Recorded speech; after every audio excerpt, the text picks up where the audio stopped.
Yes, sir. Yes, sir.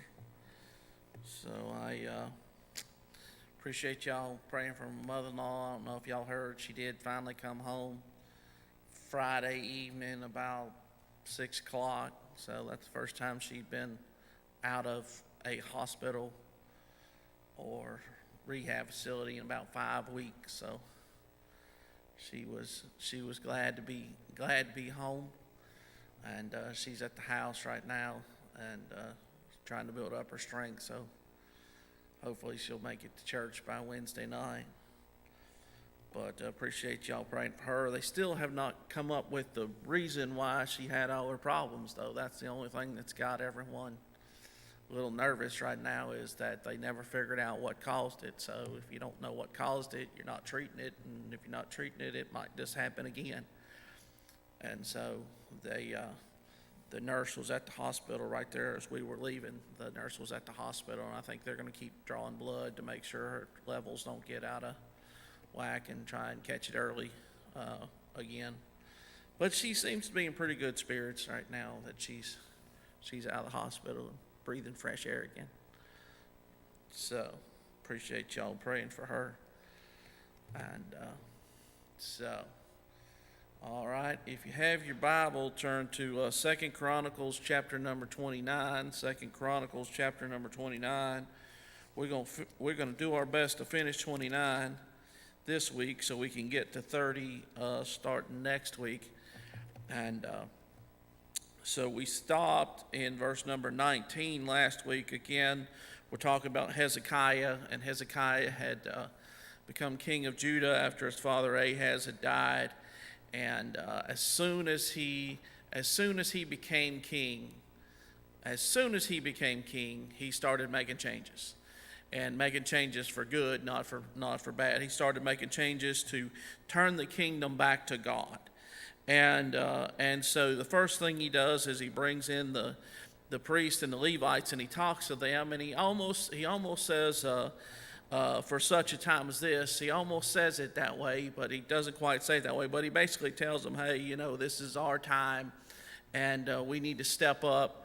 We need to step up and make these changes that need to be made. And so you need to go, and you need to go sanctify yourself first.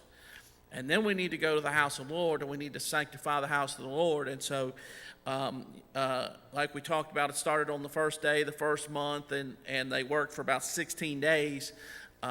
Cleaning the house of the Lord, and they finally got it clean, and they finally got everything put back the way it was supposed to. When Ahaz was king, he had done everything he could to defile the house of the Lord. He'd done everything he could do to defile it. He had brought that that altar in, and then he brought in other things, and then he started tearing stuff apart, and then finally he shut the doors, and so they had to reverse everything that had been done. They had to reverse everything that Ahaz had done, and so they got that reversed, and they had to remake those instruments and clean those instruments up that he had broken up and defiled. And so you get to verse number 20. And it says, then Hezekiah the king rose early and gathered the rulers of the city and went up to the house of the Lord. And you got to think about this whenever we're reading this right here. This hasn't happened in a long time. This hasn't happened in a long time. That they're going to be going up to the house of the Lord. I don't know how long the doors had been shut up. And I don't know how long the false worship had been going on inside that house. I don't know how long that had been going on, but it had been going on for too long, however long it was going on. And so this hasn't happened where the priests were the priests like they were supposed to be. The Levites were going to do the job they were supposed to, and the people were going there to serve God and God alone. And so it says he rose up early and gathered the rulers of the city and went up to the house of the Lord, and they brought 7 bullocks and 7 rams and 7 lambs and 7 he-goats for a sin offering for the kingdom and for the sanctuary and for Judah. And he commanded the priests, the sons of Aaron, to offer them on the altar of the Lord. So they killed the bullocks, and the priests received the blood and sprinkled it on the altar. Likewise, when they killed the rams, they sprinkled the blood upon the altar. They killed also the lambs, and they sprinkled the blood upon the altar. And they brought forth the he-goats for the sin offering before the king and the congregation, and they laid their hands upon them.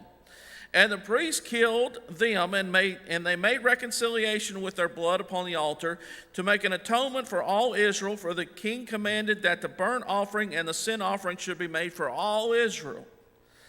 And he set the Levites in the house of the Lord with cymbals and with psalteries. I'm sorry, my father-in-law used to talk about the peasel trees. Did anyone ever hear my father-in-law talk about the peasel trees? He heard a message that Brother Jay, you remember him talking about the peasel trees? A black man preached on the peasel trees, and I almost said peasel tree right there, just because that's what I think about whenever I see it. And the psalteries and with harps, according to commandment of David and of Gad, the king's seer, and Nathan the prophet, for so was the commandment of the Lord by his prophets. And the Levites stood with the instruments of David, and the priests with the trumpets. And Hezekiah commanded to offer the burnt offering upon the altar. And when the burnt offering began, the song of the Lord began also with the trumpets and with the instruments ordained by David, king of Israel. And all the congregation worshiped. And the singers sang, and the trumpeters sounded. And all this continued until the burnt offering was finished. And when they had made an end of offering, the king and all that were present with him bowed themselves and worshiped. Moreover, Hezekiah the king and the princes commanded the Levites to sing praise unto the Lord with the words of David and of Asaph the seer. And they sang praises with gladness, and they bowed their heads and worshipped. Then Hezekiah answered, said, Now ye have consecrated yourselves unto the Lord. Come near, bring sacrifices and thank offerings into the house of the Lord. And the congregation brought in sacrifices and thank offerings, and as many as were of a free heart burnt offerings. And the number of burnt offerings which the congregation brought was 70 bullocks, 100 rams, and 200 lambs. And all these were for a burnt offering to the Lord. And the consecrated things were 600 oxen and 3,000 sheep. But the priests were too few, so that they could not flay all the burnt offerings. Wherefore their brethren the Levites did help them, till the work was ended, until the other priests had sanctified themselves. For the Levites were more upright in heart to sanctify themselves than the priests. Now you're actually going to see that again. You're going to see that in the next chapter also, that some of the priests were still not right. And also the burnt offerings were in abundance with the fat of the peace offerings and the drink offerings for every burnt offering. So the service of the house of the Lord was set in order. And Hezekiah rejoiced in all the people that God had prepared for the people, for the thing was done suddenly. I'll stop reading right there. And so again, so here you have something that hasn't occurred in a very long time.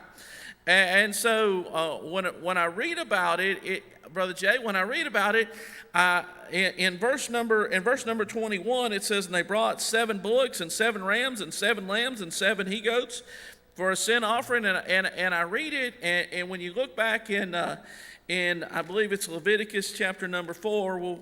Let me flip back there. Yeah, Leviticus chapter number 4, verse number 13. It says, and if the whole congregation of Israel sin through ignorance, and the thing be hid from the eyes of the assembly, and they have done somewhat against any of the commandments of the Lord concerning things which should not be done, and are guilty. When the sin which they have sinned against it is known, then the congregation shall offer a young bullock for the sin, and bring him before the tabernacle of the congregation. And the elders of the congregation shall lay their hands upon the head of the bullock before the Lord, and the bullock shall be killed before the Lord. And the priest that is anointed shall bring of the bullock's blood to the tabernacle of the congregation, and the priest shall dip his finger in some of the blood and sprinkle it 7 times before the Lord, even before the veil, and he shall put some of the blood upon the horns of the altar, which is before the Lord, that is in the tabernacle of the congregation, shall pour out all the blood at the bottom of the altar of the burnt offering, which is at the door of the tabernacle of the congregation, and he shall take all his fat from him and burn it upon the altar. And he shall do with the bullock as he did with the bullock for a sin offering, so shall he do with this. And the priest shall make an atonement for them, and it shall be forgiven them. And he shall carry forth the bullock without the camp and burn him as he burned the first bullock. It is a sin offering for the congregation. And so when I read this right here, we see that it's 7. It's 7 bullocks, it's 7 rams, it's 7 lambs, and 7 goats. And so when you read back in Leviticus and back in Numbers, when you read about it, it said they only needed to bring 1. But Brother Parks, I read about it and I thought, well, now what were they doing bringing 7? Because they only really needed to bring 1. Here is Hezekiah, and he's starting his kingdom, and he's like, hey, look, he said, I want to do this, but I want to do this to show God how serious I am. Do you think God would be offended because they brought 7? Do you think God was offended at all? That was one of the things whenever you think about Jesus, and Jesus went about doing good, and the Pharisees were like, you can't do that. Moses said, and he's like, look, there's one greater here with you right now than Moses. And it's okay for me to heal on the Sabbath day. All right. Is it really bad to do good? Is that what it is? Is it evil to do good? And so here Hezekiah is like, hey, look, he said, I want God to see how important this is to me and to all these people around us. And so we're not just going to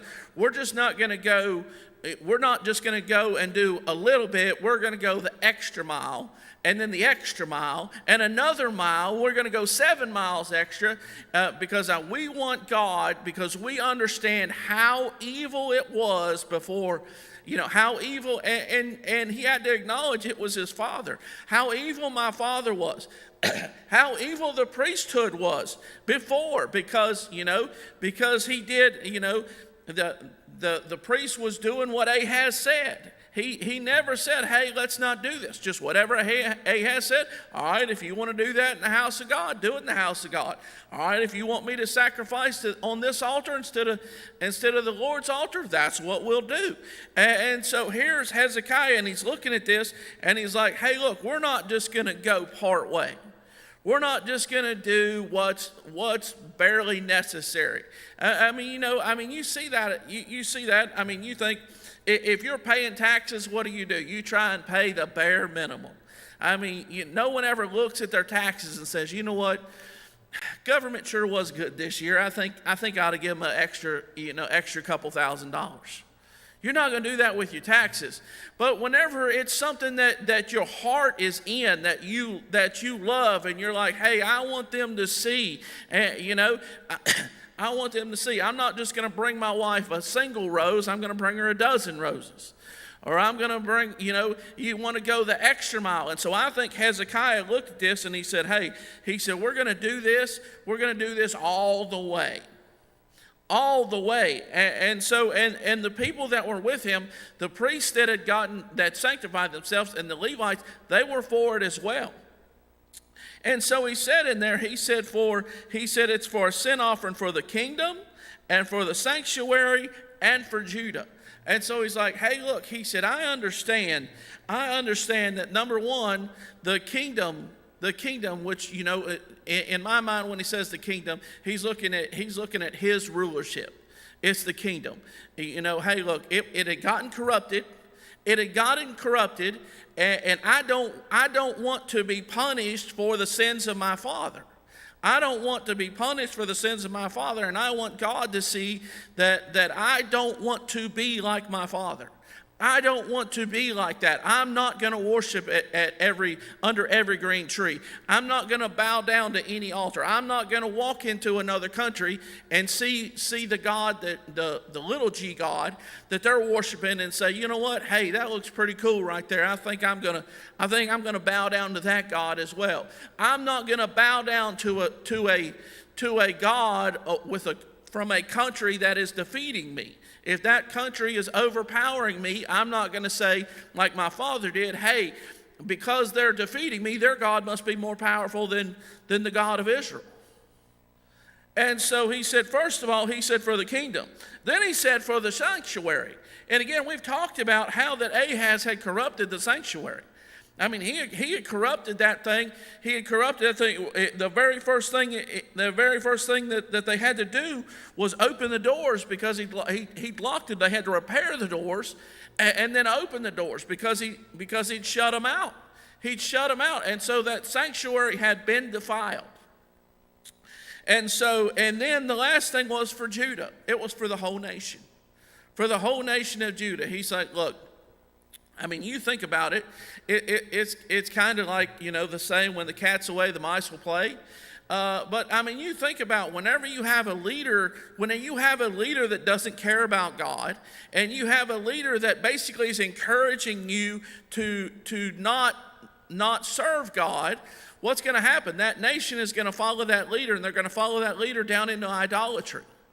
And they followed him down into idolatry. That's why you almost couldn't walk anywhere around in Judah without finding some little high place or some little place where they were sacrificing and worshiping to whoever. And so they brought these sacrifices in. And they say, look, we want you to offer these sacrifices for the kingdom and for the sanctuary and for Judah. And so the priests did the job that they were supposed to do. And so in verse number 22 it says they killed the bullocks, and the priests received the blood and sprinkled on the altar. Likewise they killed the rams, sprinkled the blood upon the altar, and they killed also the lambs, and they sprinkled the blood upon the altar. So you got to think about this. So here, I mean, you think about here, I wonder what it was like in heaven with God sitting there and watching what was going on. I wonder what it was like in heaven that God finally had, he said it earlier in verse number 2. It says, and he did that which was right in the sight of the Lord according to all that David his father had done. We know how pleased God was with David. We know how happy God was with David. And we understand that David was not a perfect man, but we understand that God was very pleased with David and his heart for God.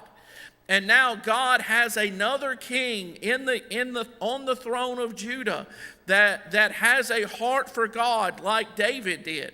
And can you imagine? Here is God. He's sitting up there. He's sitting up there in heaven, and he sees what's going on down there.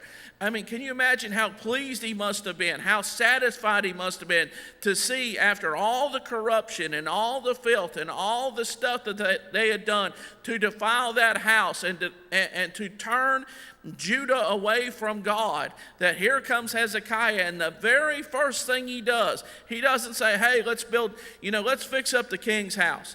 He doesn't say, hey, we need to have an infrastructure bill. We need to have an infrastructure bill, and we need to spend a lot of money fixing up the roads here in Jerusalem. That's not what he does at all. He said the very first thing I'm going to do is restore right worship in the house of God. And the only way to restore right worship is you have to be right with God. You have to get right with God. You have to make atonement for your sins.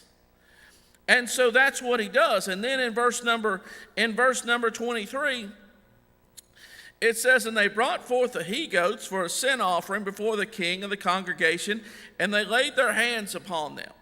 And again, so I mean, whenever I read about the goats, and maybe I missed something, but they were to bring 2 goats in, and one of them was going to be an offering, and the other one they were going to make the scapegoat. They were going to let that one go. And so, but they brought these seven goats in, and they're going to kill these 7 goats. And again, like I said, maybe not everything was perfect. Maybe not everything was perfect. Maybe not everything was done exactly how it was supposed to be done. But because their heart was to do things like they were supposed to be done, I think God sometimes overlooks stuff.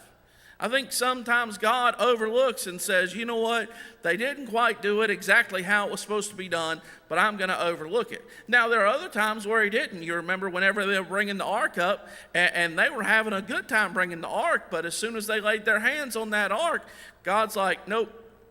And he killed those guys. And so you think about, but God was looking down at this, and he was pleased with what they were doing. And so they bring those goats in, and they lay their hands on those goats. And I thought about how laying their hands on those goats was an acknowledgement that, hey, we've sinned. We have sinned. I mean, sometimes you have to make a public acknowledgement. You have to make a public acknowledgement. Hey, look, I'm guilty. I mean, it's one thing to get right at the house, and I think we should get right at the house. But eventually you have to make a public acknowledgement. You have to make a public acknowledgement. Hey, look, I was wrong. I was lost. I was not right with God. And now, here, I want y'all to understand that this is what's happened to me. And so they were making a public acknowledgement, laying their hands on those goats that, hey, we've sinned. We have sinned. And they were taking on, Brother Jay, you know how it is. When you have a kingdom, it's like us. We don't have any control, really, what's going on in the United States right now. Do we have any control over what's going on? We don't. We voted. We voted it, but that's about as much control as we have is we vote, and maybe you can call your congressman, maybe you can call your senator, and you can raise a fuss, and you can call your president, but nobody's home. That's all we have. But we have to acknowledge that because we're in the United States, and we're citizens of this country, hey, you know what? What's going on in this country, we bear some responsibility because we're citizens of this country. And so you pray for new leadership. You pray for new guidance. You pray for someone that's going to bring us out of this mess. But you have to acknowledge that, hey, there's a lot of stuff that's went on that God's not pleased with in this country today. God's not pleased with. And so they were acknowledging not only, hey, we're going to acknowledge the sins of the past, we're going to acknowledge our part in the sins of the past. There were probably some people in here that had sacrificed under a green tree. There were probably some people in here that had sacrificed to another god. There are probably some people that came into the temple whenever that altar that Ahaz had built that came out of Syria. They probably came in there and said, what's the big deal? Going to church is going to church. Going to church is going to church, isn't it? And so they lost focus. They were no longer just serving God. They served other gods as well. And they had to acknowledge their sin. And if you're ever going to get saved, you have to acknowledge your sin. You have to come to a place where you deal with your sin personally. Not, and don't get me wrong, all have sinned. That's true. The Bible says all have sinned and come short of the glory of God. But there comes a point when you realize that you have sinned and you are guilty before God and you have to do something about it. And we understand that what you do about it is repent, turn from your sins, and accept the sacrifice that Jesus did on Calvary for you. And we understand that's what it is. It was different back in these days. But again, you personally have to deal with your sin. And once you're saved, if you start going astray, what's going to happen? God, through the Holy Ghost, is going to deal with you about that sin, and you're going to have to deal with your sin again. Again, you're saved. Jesus, once, people don't like to hear the statement, but once saved, always saved. But you have to deal with that sin because it breaks your fellowship. Now your fellowship is broken. Your fellowship with God is broken. You're not going to be lost. Once you're his child, you're always his child. But your fellowship is broken, and you have to deal with that sin again. Not to be saved, but to restore fellowship. And so here they were. They were making those sacrifices, and they wanted they wanted God to restore that fellowship. They wanted God to accept. They wanted God to put his presence back inside of that house. They wanted God to put his presence back inside that temple and come back and meet with them again. Come back and meet with them again. And they wanted that place to be a place where you could come and understand that God lived there. Not the corrupt place that the nation had seen for so long. And so in verse number 25, it says, "And he set the Levites in the house of the Lord with cymbals and psalteries and harps, according to the commandment of David, and of Gad the king's seer, and Nathan the prophet, for so was the commandment of the Lord by his prophets. And the Levites stood with the instruments of David, and the priests with trumpets. And again, some places they don't like music. They don't like music, but look at this. They use this as a very instrumental part. It was very instrumental. Yes, I did make a play on words right there. It was very instrumental for them to have these instruments again. Brother Jay, and they're like, hey, look, there's nothing wrong with this. And you think, we've got a whole 150 chapters in the Bible dedicated to songs that they sang to God. And some of them were just praise songs. Some of them were songs where they'd gotten wrong, they'd gotten wrong with God. They'd gotten themselves crossways with God and had to get right with God. Some of them were like, hey, look, we're really down right now. But they were songs that they were singing to God. And so here they understand that is a way for you to see God and acknowledge God and communicate with God is through music. And so he said, hey, look, he said, they didn't just fix up the house of God, they also brought these instruments back and cymbals, and some people hate cymbals. Some people hate it. If you ever hear a band or you get someone that doesn't know what they're doing, and they just pow, bang them things, it's awful. But some people know how to make them things just tinkle just right, and it's a good sound. And psalteries and harps. Again, when you think about David, you don't necessarily always think about the cymbals and the psalteries. You think about the harp. When he was trying to soothe Saul, he's playing the harp. And so, but apparently he also used the cymbals and the psalteries. And so they brought the music back. They brought the music back. They brought those instruments back, so that it would get the people in the mood to worship. And that's what song service should be. That's what song service should be. Whenever you have songs, and I'm not, we're not going praise and worship right here. We're not having a worship leader. That's not what I'm talking about. So don't think I've gone liberal right here. But you understand that God enjoys when his people praise him through music. God enjoys that. God is listening. He's listening, and he's listening to us. Whenever Adriana hits a note on that piano, God hears that note. Whenever the boys hit the note on the guitars and everything, God hears those notes. And so it should be a moment for us to think about what God has done for us and worship, because look at what they do. It says, and the Levites stood with the instruments of David, and the priest with the trumpets, and Hezekiah commanded to offer burnt offerings. So again, now we're watching the burnt offering, but there's music being played. And when the burnt offering began, the song of the Lord began. And also with the trumpets and with the instruments ordained by David, king of Israel, and all the congregation worshiped.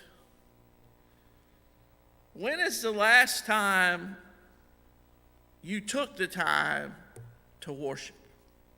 When is the last time that you purposely, again, Hezekiah had this planned out. Hezekiah had this planned out. He had this set up. It says Hezekiah commanded. He's like, all right, boys, now it's go time. Go. And they started playing. And the songs that they were playing got them in the mood to worship. And they watched that burnt offering, and they reflected on what God was doing for the nation of Judah again. And they had to think about how that when Ahaz was king, that they were so lost. They were basically forever lost. And they're sitting there thinking, as long as he's king, we are never going to know God again. We're never going to be able to serve God again. We're never going to be able to come and worship God again like we're supposed to. As long as Ahaz is king, we're never going to see that again. And now here Hezekiah comes in, and again, you just don't know, you do not know truly what's in someone's heart until they take that moment of leadership. And then you find out, was it just words? Were they just lobbying for votes? Were they just trying to get you to vote for me, vote for me, vote for me? And as soon as you get them voted in, they're as corrupt as the guy that was before them. But Hezekiah was not that person. And he's like, hey, look, I want this house to be, we don't worship the house, but we worship the God that lives in the house. And I want you to come down, and I want everything to be set in order. And so he set that in order. So when they started doing the burnt offering, they fired up the instruments, and it says, and all the congregation worshipped, and the singers sang, and the trumpeters sounded, and all this continued until the burnt offering was finished. You know how it is when you worship. Sometimes it just gets out of control. Sometimes you don't really have, you just kind of lose it. But sometimes it's just a matter of, and everyone does it differently. I can look around even in this crowd right here, and some of us are quiet. Brother Tyrone is quiet. Brother Hollis is quiet. Brother Chris is not quiet. But you know what? Hey, everyone worships. As long as you're worshiping God, that's okay. It doesn't bother me a bit that Brother Chris is not quiet. It doesn't bother me a bit that Brother Tyrone is quiet. As long as we're worshiping and worshiping the same God, it's all good with me. It's all good with me. And so here you have the congregation. They worshiped, and the singers sang. Can you imagine this song? Can you imagine how it is the first time? Brother Jay, you remember what it was like whenever, and again, I only have so many things that I can reference, but you remember what it was like when we first moved into Tabernacle? When we first moved in, we'd sold our church, and we went and we were in that, Providence Ministries. We're in Providence Ministries, so we're in Providence Ministries, and they had a little thing that they called it a chapel, and it was kind of set up like a church. But you got a thrift store on this side, and then you got a men's home on this side, and you're trying to have church, and you just never felt like you could do it like you wanted to do it. It wasn't our building, it wasn't our property, it wasn't our stuff. You almost felt like you were in bondage. And then we built the church, and we finally moved into the church. And it was great to just be free. And just be free. Just be free to go in there. It was our church. It was our carpet. It was our pews. It was our sound system. Everything was ours, and you were free to do what you wanted to do. You didn't have to worry about the men's home over here. You didn't have to worry about offending the people from the men's home and getting in trouble with the people from Providence Ministries. You didn't have to worry about none of that. It was just us and God. And it was a good experience. And so no doubt here these people have been so starved for real worship, not, we said a prayer at the thing, at the racetrack on Friday night. No. They were so starved for real worship that whenever they sang, I think they sang with all their heart. I think they sang with all their heart. I think about church camp. When we go to church camp, usually church camp's 5 days, and it was different this year, but we go to church camp, and Brother Tyrone, the first couple days, the way I look at it is God is dealing with sin in those young people's lives, and the adults too, but God has to get you to a place where you deal with that, and usually by about Thursday, you've dealt with that sin and dealt with that sin and dealt with that sin until that place is ready to worship. They're ready. They've cleaned themselves up, and I hope you understand what I'm saying. They've got themselves right with God, and now they realize what God has done. Stuff that they've taken for granted, Stuff that they'd taken for granted for so long, now it's their focal point. Hey, God was so good to me. God protected me. God overlooked this in my life until he dealt with it. And then when he dealt with it, he allowed me to get it out of my life. This thing this besetting sin or this weight that I've been carrying around, God finally gave me the victory over that. And then there is a difference in the attitude. There is a difference in the whole atmosphere. Sometimes you walk in and you can feel it. It's almost electric, where you can almost feel it. You're like, hey, it's going to be a different service tonight. And that service generally breaks out into worship. People are singing, people are crying, people are testifying. And so here, no doubt, they have the same thing going on, that people that they were singing, the trumpeters were sounding. Do you think they'd ever blowed on that trumpet like that before? They realized that, hey, God is here, and God is listening, and God is pleased with what we're doing. And so they just put all their maximum effort. Not, hey, look at me, I can blow on the trumpet, but hey, glory to God, I'm blowing on this trumpet. Don't look at me blowing on this trumpet, but think about what God has done for us while I'm blowing on this trumpet. And so in verse number 29, it says, when they'd made an end of offering, the king and all that were present with him, they weren't finished. They weren't finished. Again, you don't have to have songs. You don't have to have instruments that continue. Once it gets started, the instruments can be laid down. And now you just worship. And it says, and all that were present with him bowed themselves and worshiped. All. Not a single person refused. Not a single person in that congregation said, this is a bunch of craziness right here. Not one single person looked and said, well, I liked it better the way we used to do it when we didn't do it. You know, everyone in the congregation, they all bowed. They humbled themselves. Again, they bowed themselves. That's all they're doing, is acknowledging who they are compared to who they're worshiping by bowing themselves. And they worshiped. It says, moreover, verse number 30. Hezekiah the king and the princes commanded the Levites to sing praise unto the Lord with the words of David and of Asaph the seer, and they sang praises with gladness. Look at this again. And they bowed their heads and worshiped again. When you have a service like this, you just don't get over it. When you have a service like this, it's one of those things that you take home with you. It's one of those things that you take on the job with you. It's one of those things that 2 months from now, you're still carrying some of it. Years from now, you're like, do you remember when?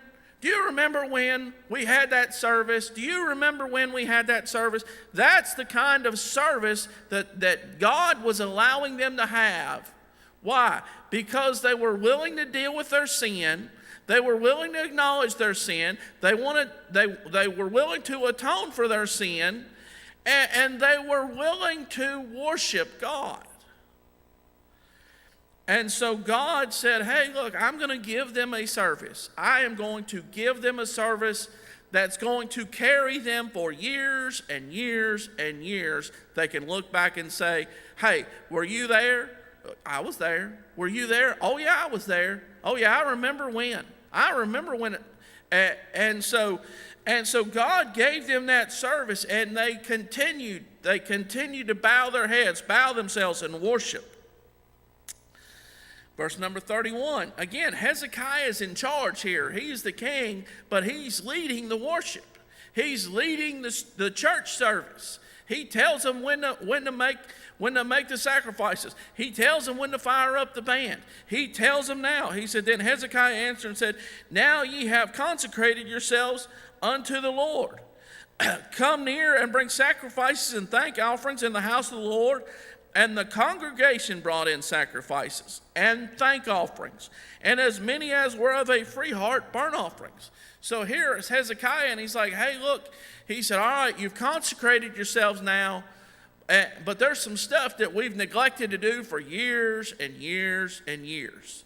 And so it's time to bring in your thank offering. Bring in your sacrifices. Bring these things that, because you couldn't come down to the house of the Lord, bring them in now. It's open again. It's open. It's here. And so I want you to bring those sacrifices in. Bring those offerings in. Bring those things in.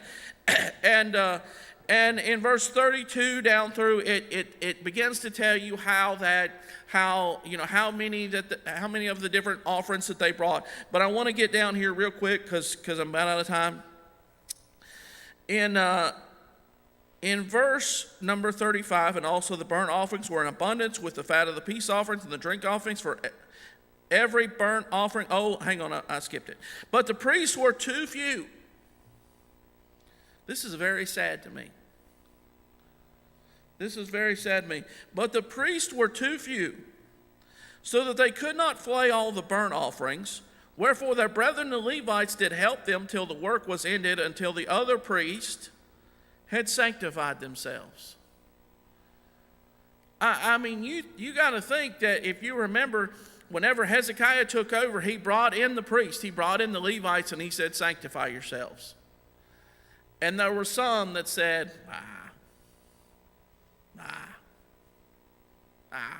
I've heard it before. I ain't going to do that. I'm not going to waste my time.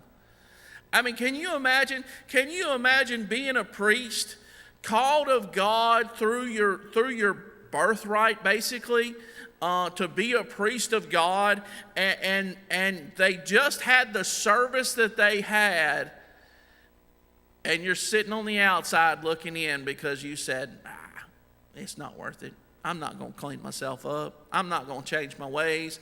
I'm not going to do the things that I know that I need to do to make myself fit for the service of God. Can you imagine they missed out on that service, Brother Parks? They missed out on that service, and you don't get that back. You don't get that back. You can go back and watch it on live stream if you want to, but it's not the same. You can go back and watch it on live stream all you want to, but it's not the same as being there. And there were priests that said, I'm not going to do that. They're still that way in chapter number 30. They're still that way in chapter number 30. We'll get to that next week, but they're still that way in chapter number 30. There were priests that the Levites had to do their job because they didn't want to take the time to sanctify themselves.